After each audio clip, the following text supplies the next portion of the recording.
Je pense que dans la consultation, c'est pas à pas cheminer vers l'ablation du sein. Et souvent, je veux dire, enfin, j'évite de l'annoncer brutalement, même si c'est au final toujours un choc. Toujours, dans la très grande majorité des cas.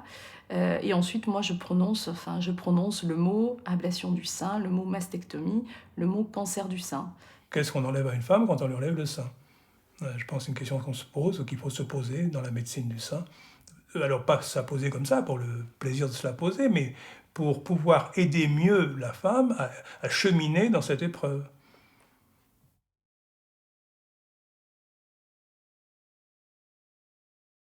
La patiente ne se retrouve jamais seule avec une mammectomie devant sa glace, toute seule, à défaire un pansement.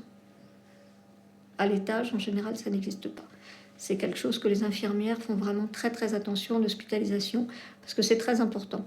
Et quelquefois, c'est arrivé qu'elles reculent un petit peu le premier pansement, parce qu'il fallait que la personne soit prête pour que ça puisse se faire. Il ne faut pas que ce soit traumatisant, ce premier, parce qu'en fait, c'est l'image qui restera pendant longtemps.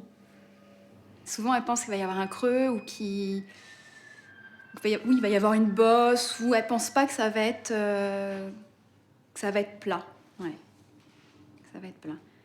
Et la majorité du temps, donc elles sont très affolées donc avant l'intervention, à l'accueil et en post-opératoire ou à J1, donc un jour après l'intervention, quand on commence à enlever donc le pansement et à faire les soins du matin.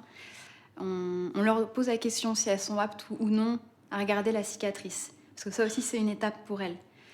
Et ces patientes qui sont aptes, souvent, en fait, se réjouissent de voir la cicatrice telle qu'elle est.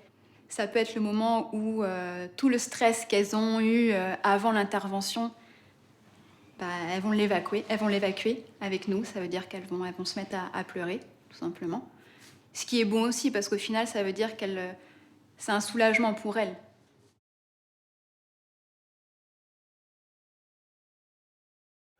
Là aussi, ne pas toujours penser que c'est la femme qui n'accepte pas son ablation. Ça peut être les autres, ça peut être le conjoint, ça peut être le groupe social, ça peut être l'univers médiatique qui nous montre des seins toujours glorieux, toujours présents, toujours beaux, toujours... donc la règle, c'est d'en avoir deux et des beaux. Donc il y a tout ça, il y a toutes ces réalités sociologiques aussi qui influent, à mon avis.